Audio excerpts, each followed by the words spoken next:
Welcome back to another edition of the All Beef No Filler podcast. I'm your host, Pascal Paul, the Director of Scouting of Prep Baseball in Nebraska. We continue our walk around the state with talking to our coaches. We have he was in the state title the last 2 years, won, the head coach of the Lincoln East Spartans, Mychal Lanik. Welcome, Coach. Hey, Pascal. Thanks for having me. It's always good to chat with you, and to know the season's around the corner is fun. So thanks for having us on. Yeah, I can't wait for 2025. I know you guys obviously have goals of being at the top, but I think this state in all classes is wide open as it probably has ever been, especially in my time. Yeah, I mean, I was literally just thinking about, like, there is going to be some really good baseball this year, and I think the Metro especially is just deep, and and that's not even talking about the teams in Class B with draft picks and all this stuff. So yeah, it's going to be a lot of really, really good baseball across the state for sure. Well, let's get into it. You guys, last 2 years, both state title appearances, were able to win one, fell short last year.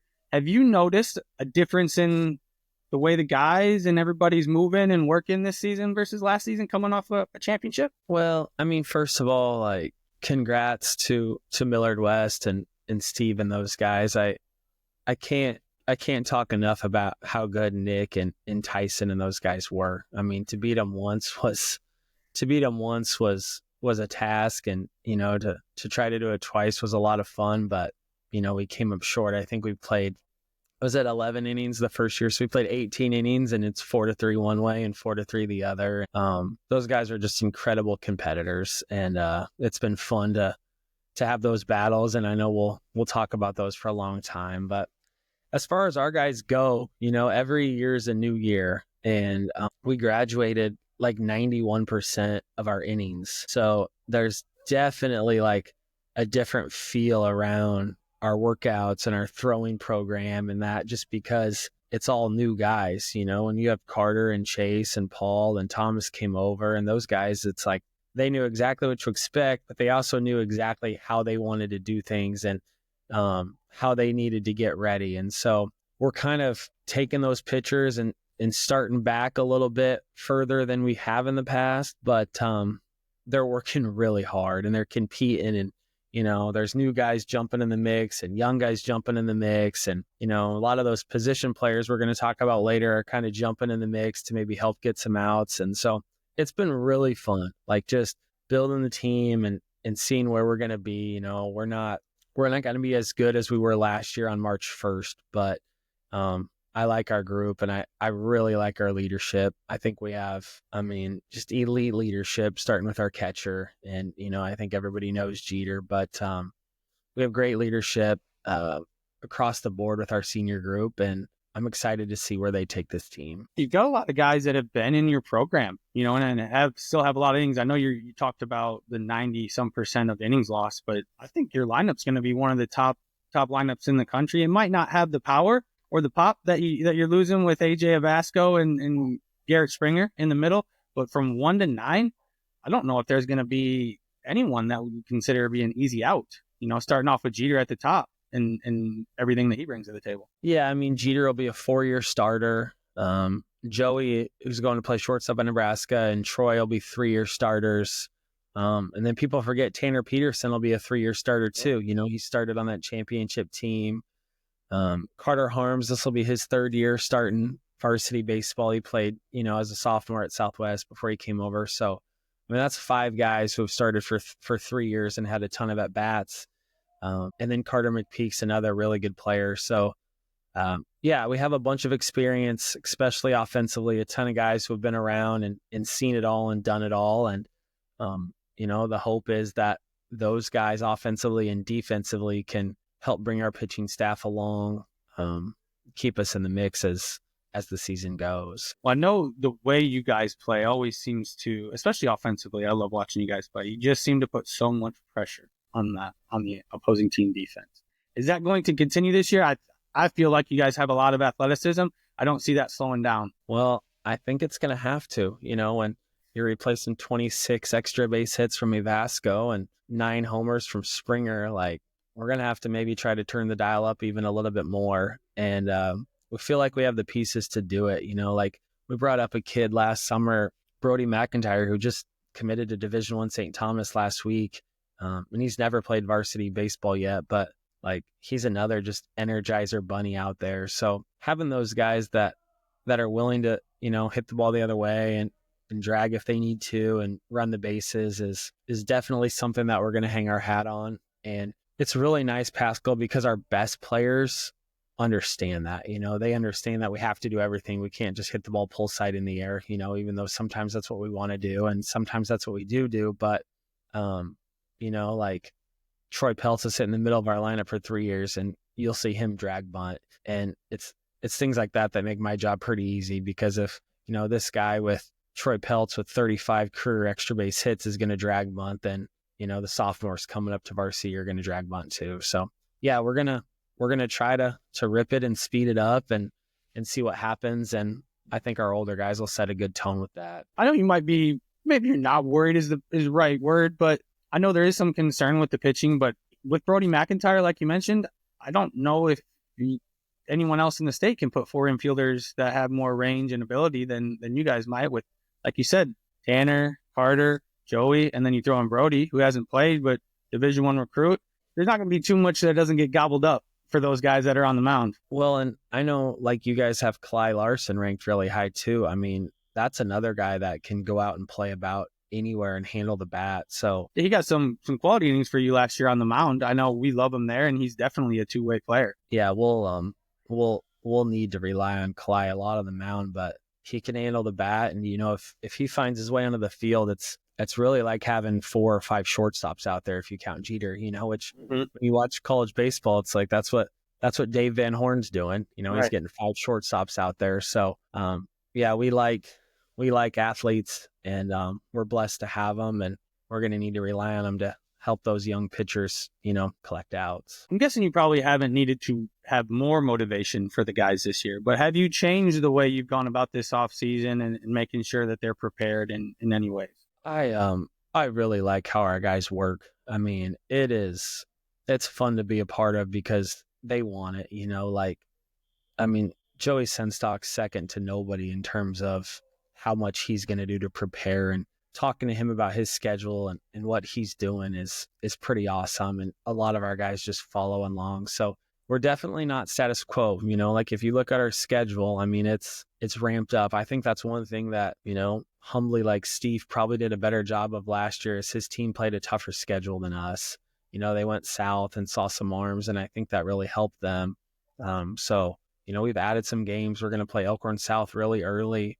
I'll back you on a little bit of that scheduling. Is there were a couple times that nobody threw their guy against you too when you were in some instances. Not that anyone's fault. Nobody wanted to show you their stuff because they might see you later on, but you definitely had to pull some strings to try and find somebody arms-wise that could give your hitters a run for their money throughout the year. Yeah, that's definitely true. We'd show up thinking we're going to see somebody's 1 or 2, and, they decide to throw them a little later in the week, which is obviously their prerogative and their choice. But right, it's everyone moving chess pieces on the board, trying to give their team the best product, but it doesn't help you guys, in that instance. You try, but sometimes it just doesn't work out. Yeah. And I think, we'll see a little bit more of this year. I think, East isn't going to be able to pitch it, maybe. So we got a shot. Nobody thought they had a shot last year. You had Nick, you had Shortridge, you had the lineup. It was easy to just punt you guys and be like, yeah, we'll just take care of that down the road if we see it. I don't know if that's true. There's a lot of good teams and great coaches, but I think our schedule this year will hopefully prepare our hitters better for what we're going to see, towards the end in the postseason and district tournament play, and hopefully, for lucky state tournament play. So that's one thing that we've tried to give our hitters a little bit more of. Yeah, we're gonna go see some stuff, so that'll be good. One guy I want to focus on, we talked about him a little bit, is Jeter Worthley. He came and had a Super 60 appearance with us. Man, I told his dad when I was there, I've talked about it multiple times, but he was so much more physical than I remember him the last time I saw him. And he didn't lose any of that smooth athleticism coming out of the crouch that you would think would happen if someone bulks up like that. What has he overall meant to your program in his time there? I know you've had him and his family through multiple years with his older brother, but what has he done specifically for you guys? I think you guys were talking about him the other day, and it almost made me choke up listening to it, just how much he impacts the game. It's like if Jeter was playing for you or for Greg Geary or for Pat, they'd be a better coach because of it. And I'm blessed that he plays for us because he plays so hard and he cares so much about winning. And at the end of the day, that's what matters. If Jeter has to ground out to second base to make the lead 5-2 instead of 4-2, that's what he's going to do. And his average will go down 10 points and he won't ever think about it. So yeah, he's probably, legitimately the best leader that I've been around in 15 years of high school baseball, because he cares about his teammates and, he doesn't care about his stats, but he made kind of a big decision. He's a hell of a quarterback.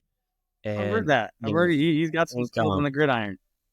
He stepped away from football, and that was hard because he really enjoys playing football and he's torn to play and he wanted to play. But I think just going to play, power 4 baseball, like, he had some people telling him like, you're gonna need to add some weight and bulk up to have a chance to do it. And he's so athletic, like you said, it might be catcher, it might be center field, but he'll catch for us and he'll lead for us. And we're super happy that he's going to do that. Yeah, I'm super happy I got to be around him. Being around him and Danny, they just have that infectious, I don't want to say they don't care, but they have that perception that, they're used to the moment. And it was just nice being around both of those two together and just seeing them be calm, cool and collected in the moment when there's 150 scouts, Right. And then all over the place. And then 24 hours later, he's in our weight room high-fiving freshmen. It's like people aren't built like that anymore. And to have him and Joey and Troy and Carter and those guys, we're pretty blessed. Well, it's a kudos to you, Coach. Not just you, but the guys that have come before you, because they've had a huge influence in your program. We've talked about some of the guys that, you've got a bunch that are going places. Who in your upper class has maybe getting a little bit of the short end of the stick recruiting-wise, and that we can, try and get out their name out there just a little bit more? Well, we talked about Brody a little bit, and obviously he's committed. It kind of happened pretty quick. He went up there and went on a couple trips and just felt super at home. But I don't know if there's anybody that plays harder than Brody that, gets down the line and takes turns and backs up bases. Like, he plays the right way. Have you ever seen Dele Adelante play? I have not. So Dele played for our JV team last year. They actually won the Legion State Championship, and he'll do some stuff this spring. He's a 26 outfielder, but he'll do some stuff this spring that will pop. I'll bet he's a legit 6'5", 6'6" runner. He's just got to maybe get to some events and, get some baseline, but he can swing it and he can really, really run. He ran for us last spring a little bit. He scored the winning run versus Millard North on that wild pitch pass ball. But Dele's a talented kid and he's going to be right in the mix. There's a lot of guys in the mix kind of after those main 5 or 6 or 7 returners, but Dele's a talented kid and a really good kid too. Well, I know you guys always have kids that either I overlook or kind of fall between the cracks. Guys like, even Carter McPete last year, who you were raving to me about all spring. You're like, man, I can't find a way, but he's good. And then you can miss Augustana, or guys like Kai Berkeley that are just winners that have been in your program that know how to play the right way. So anytime you have guys that we can help out that maybe, are falling through the cracks, we're definitely there for that. Well, I appreciate that. And I can't tell you how much like what you guys do, how cool it is for our kids to, see their clips or, to see themselves ranked. And obviously it's hard when you're ranking kids from, boundary to the state and class A and class B. And, you see them once. I mean, I can't imagine what you do. And I don't know. I don't envy that part of it, but. Well, we're definitely happy to do it. No doubt. I think between everybody's collaborative effort, I think the recruiting in the state has gotten a lot better. Just from everybody, pulling together and making sure these kids get seen. Because I think we have per capita, some of the best baseball in America. And one of the reasons is the College World Series comes here. Kids get to look it, see it, touch it, feel it.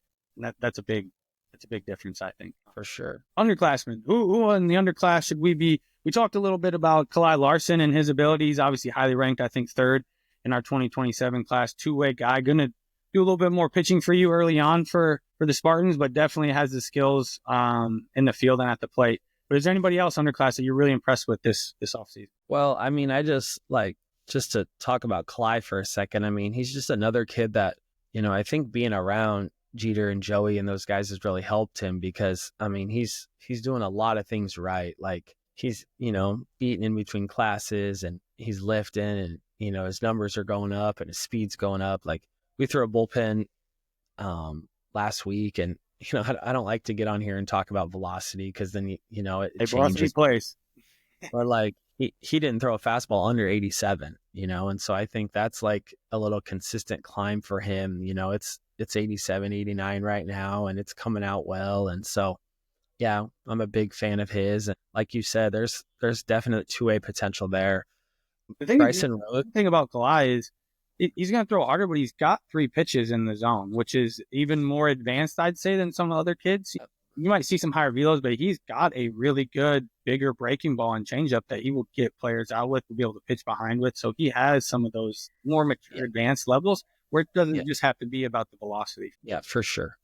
That's, that's for sure. I think that's what's going to help him hopefully have a really good year for us.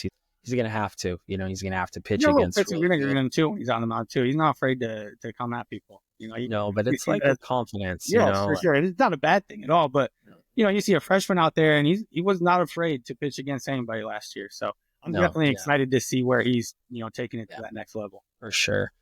Bryson Rhodes had a really good showing with you guys last year at the what event was he at? Super Sophomores. He killed it down there. Had a home run, ran really well.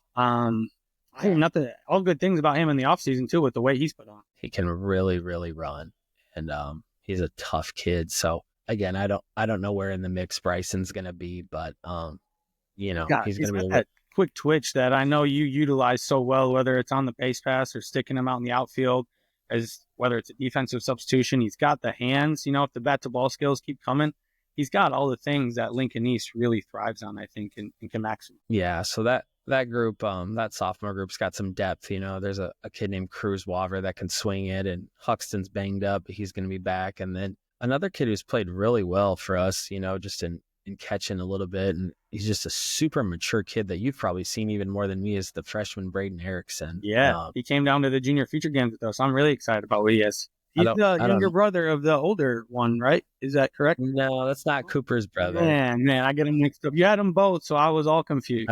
I know. No, but Braden's he's a hard-nosed kid. And again, I have no idea where he'll fit in the mix next month, but he's going to be a really good player too. Oh yeah, he's got super mature. He's in good hands, I think, for Lincoln East. Not that we're not worried about 2025, but I think we can look to the future and it's in good hands for sure. Yeah. Well, Coach, I'm happy you came on. The last question I want to ask you is state championship the last 2 years. I think everybody knows that your goal and your team's goal is to get there and to win it. Outside of that, what is success? When you look back at the end of 2025, what's going to define success for you for the 2025 Spartan baseball team? I just think in this era now where, kids graduate and kids go to college, you look at the model now, and it's like every year at Iowa Western or every year at Nebraska, it's a new team. And I think our kids, and especially our older kids, have to understand that this is just a new team. And AJ's not going to come back and hit any more homers, and Mick and Paulie and those guys aren't going to come back. So we're going to have to form our identity as this team. And it might be a few more 6-5 wins instead of 6-0 wins.